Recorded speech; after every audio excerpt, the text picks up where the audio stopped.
ओम नारायण नारायण नारायण नारायण। सभी मित्रों को राम राम। दोस्तों, अभी हम रिव्यू करने वाले हैं Amazon प्राइम वीडियो की नई web series the wheel of time का। ये एक American epic fantasy television series है जिसे सोनी पिक्चर्स टेलीविजन और Amazon स्टूडियोज के द्वारा प्रोड्यूस किया गया है। 1990 में प्रकाशित एवं रॉबर्ट जॉर्डन द्वारा लिखित सेम नाम की द व्हील ऑफ टाइम नाम की ही उपन्यास श्रृंखला पर ये वेब सीरीज आधारित है। उस नॉवल सीरीज के कुल मिलाकर 14 भाग है, 14 वॉल्यूम्स है, साथ में एक प्रीक्वल नॉवल भी है, 2 अलग से बुक्स भी लिखी गई है। तो काफी लंबी चौड़ी ये बुक सीरीज है जिस पर आधारित अभी पहले सीजन को केवल प्राइम वीडियो पर रिलीज किया गया है। मैंने अभी पढ़ा कि 19 नवंबर को इसके पहले सीजन के 3 एपिसोड्स को रिलीज किया गया था और उसके बाद में हर हफ्ते एक एक करके बाकी के एपिसोड्स को रिलीज किया गया और जो इसका फाइनल एपिसोड था वो 24 दिसंबर को रिलीज हुआ था। वैसे मुझे पहले पता नहीं था कि ये एक एक करके एपिसोड्स रिलीज कर रहे हैं, पर पिछले लगभग 1 महीने से मैं इसके एड्स देख रहा था, सोशल मीडिया पर देखने के बारे में सोच रहा था और अभी 2 दिन पहले ही आखिरकार मैं समय निकालकर मैंने सीरीज को कंप्लीट किया। एक साथ में बैठकर मैंने इसे देखा और अभी जब मैं वीडियो बनाने के लिए बैठा तब मुझे पता चला कि इन्होंने एक एक करके एपिसोड्स रिलीज किए थे। तो बहुत अच्छा हुआ कि मैंने पहले इसे देखने के बारे में नहीं सोचा था। तो इसमें लगभग 55 से 60 मिनट के लगभग एक एक घंटे के 8 एपिसोड्स है। तो कोई ज़्यादा बड़ी सीरीज नहीं है, अगर आप चाहते हैं तो एक दिन में भी इसे कंप्लीट कर सकते हैं।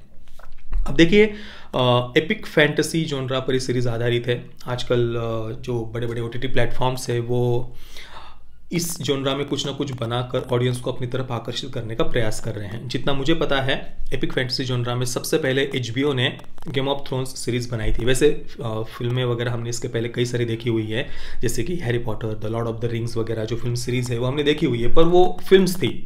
OTT पर सबसे पहले शुरुआत शायद HBO ने ही की थी और OTT पर कंटेंट बनाने का फ़ायदा उन्हें ये हुआ था कि जितना चाहे वो वायलेंस, सेक्स वगैरह जो भी चाहे वो वहाँ पर दिखा सकते थे।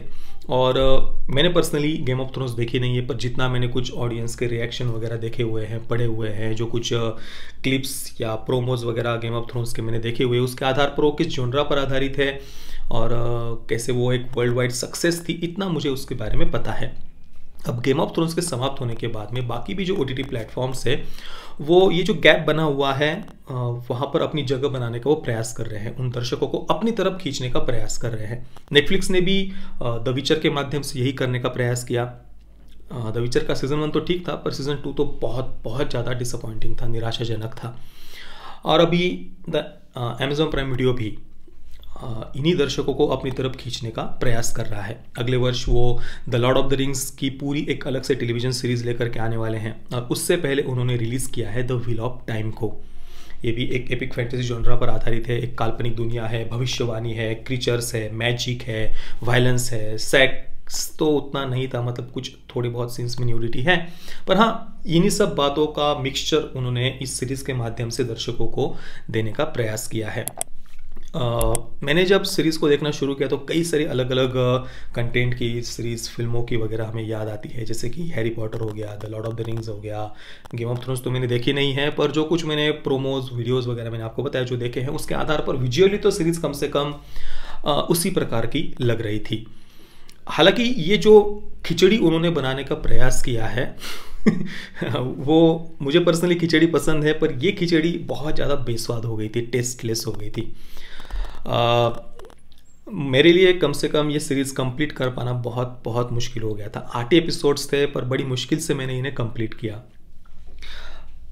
देखिए, मैं बार बार अपने मोबाइल को अपने हाथ से दूर रखने का प्रयास कर रहा था और स्क्रीन पर ध्यान बहुत बहुत कोशिश कर रहा था कि मैं स्क्रीन पर ध्यान दूं, पर हो ही नहीं रहा था। बार बार मैं मोबाइल हाथ में ले रहा था और कुछ कमेंट्स वगैरह पढ़ रहा था या दूसरा कुछ कर रहा था, क्योंकि कहानी में कहीं पर भी सीरीज़ की शुरुआत से ही ऐसा नहीं कि शुरुआत में थोड़ा इंटरेस्टिंग लगती है या बाद में इंटरेस्टिंग हो जाती है, और या फिर शुरुआत में नहीं थी और बाद में हो गई, या शुरुआत में इंटरेस्टिंग थी या बाद में नहीं रही, ऐसा नहीं। पूरी सीरीज़ ही पूरी तरीके से डल, अनइंटरेस्टिंग और पता नहीं बहुत बहुत ज़्यादा स्लो थी।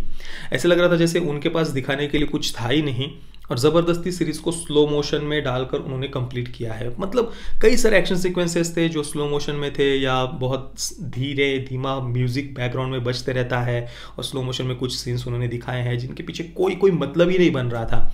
और ऊपर से कैरेक्टर्स उनमें हमारा कोई इंटरेस्ट नहीं बनता, उनकी लाइफ में आगे क्या होगा या जो कुछ भी जो प्रीमिस उन्होंने यहाँ पर सीरीज़ के रखा है कि एक भविष्यवाणी है, ड्रैगन का पुनर्जन्म होने वाला है और वो इस दुनिया को बचाएगा। पहले के ड्रैगन से कुछ गलती हो गई थी और अब ये नया ड्रैगन सब कुछ ठीक करने वाला है।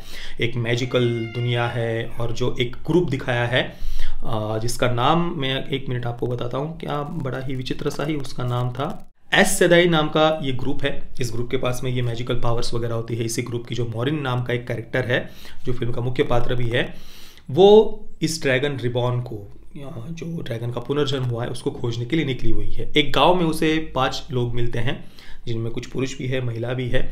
उन्हीं में से एक ड्रैगन रिबॉर्न हो सकता है, ऐसा उसका मानना है। इन 5 को जब वो खोज लेती है तो अचानक से वहाँ पर कुछ क्रीचर्स के द्वारा, भयानक से क्रीचर्स के द्वारा उन पर आक्रमण हो जाता है। फिर मॉरिन किस प्रकार से इन 5 को बचाते हुए वहाँ से निकलती है और यही उनकी पूरी जर्नी आगे दिखाई हुई है। पर देखिए, ये जो मैंने कहानी का बेसिक या जो प्रीमिस मैंने आपको बताया, इसमें आगे कुछ डेवलपमेंट होती ही नहीं है। 8 एपिसोड्स कंप्लीट करने के बाद पता चलता है कि भाई ये तो बस कुछ शुरुआत ही हुई है। इन पूरे 8 एपिसोड्स में हमें कुछ देखने को ही नहीं मिला। कुछ ज़बरदस्ती के, बिना मतलब के, अनइंटरेस्टिंग ऐसे एक्शन सीक्वेंसेस थे जो दिखने में तो कूल थे, दिखने में अच्छे थे। हालांकि विजुअल्स मुझे कुछ खास बहुत उतने ज़्यादा पसंद नहीं आए, पर फिर भी ठीक थे विजुअल्स। एक टेलीविज़न सीरीज़ है, कोई बड़ी थिएटर में रिलीज़ होने वाली ये कोई फिल्म नहीं है, तो एक टेलीविज़न सीरीज़ की दृष्टि से ठीक थे विजुअल्स। द विचर के विजुअल्स इससे काफ़ी ज़्यादा बेटर है। पर प्राइम वीडियो का पहला ये एपिक फैंटेसी जॉनरा में वो कुछ बनाने का उन्होंने प्रयास किया है, तो उस दृष्टि से चलो ठीक थे विजुअल्स।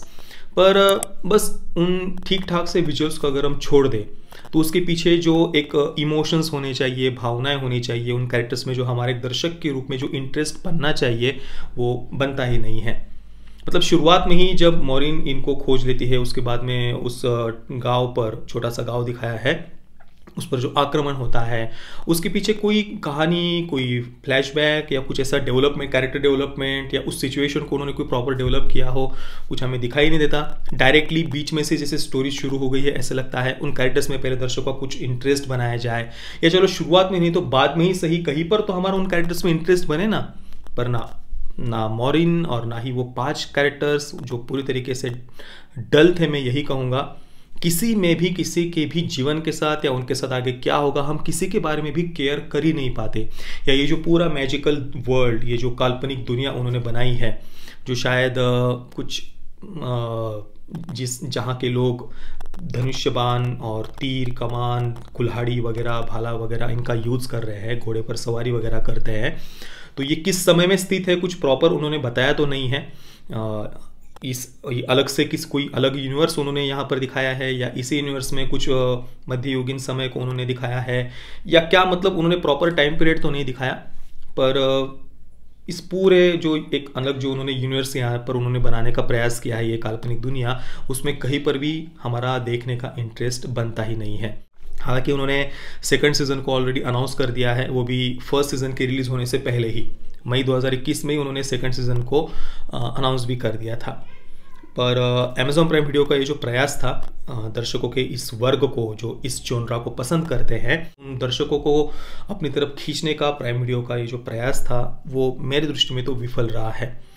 सोशल मीडिया पर भी मैंने देखा, कुछ एड्स वगैरह ही मैंने देखे, दर्शकों के अंदर जो एक क्रेज़ या कुछ देखने की रुचि वगैरह दिखनी चाहिए, वो मुझे तो कम से कम सोशल मीडिया पर नहीं दिखाई दी। अब देखते हैं लॉर्ड ऑफ द रिंग्स जो टेलीविजन सीरीज़ वो लेकर के आ रहे हैं, उसमें हमें क्या देखने को मिलेगा। तो दोस्तों, इस पूरे वीडियो का सारांश ये था कि चाहे आप इस सीरीज़ की कोई भी बात ले लीजिए, चाहे वो परफॉर्मेंसेस हो, डायरेक्शन हो, स्टोरी हो, कैरेक्टर डेवलपमेंट हो, या इवन एक्शन सिक्वेंसेस भी हो, हर तरीके से ये सीरीज़ हमें बस डिसअपॉइंट करती है। हाँ, कुछ थोड़े बहुत विजुअली दिखने में थोड़ी सी ये सीरीज़ अच्छी लगती है, पर उसके लिए इतना समय देना मुझे कम से कम वर्थ नहीं लगा। बाकी मैं द व्हील ऑफ टाइम को दूंगा 3 out of 10 stars. Parental guidance की कोई आवश्यकता नहीं है, मैंने आपको पहले ही बता दिया है कि सीरीज़ में वायलेंस भी है, थोड़ी बहुत न्यूडिटी भी है, स्ट्रॉन्ग लैंग्वेज वगैरह भी है, तो परिवार के साथ या बच्चों के साथ देखने जैसी तो ये सीरीज़ बिल्कुल भी नहीं है। बाकी दोस्तों, आपने अगर द व्हील ऑफ टाइम को देखा है तो आपका एक्सपीरियंस कैसा रहा, प्लीज़ मुझे आप नीचे कमेंट में अवश्य बताइए। और अगर आपने हमारे चैनल को अभी तक सब्सक्राइब नहीं किया तो प्लीज़ चैनल को सब्सक्राइब कर दीजिए। अगर वीडियो पसंद आए तो वीडियो को लाइक और शेयर करना बिल्कुल भी मत भूलना। वीडियो देखने के लिए आप सभी मित्रों का बहुत बहुत धन्यवाद। जय श्री राम, वंदे मातरम।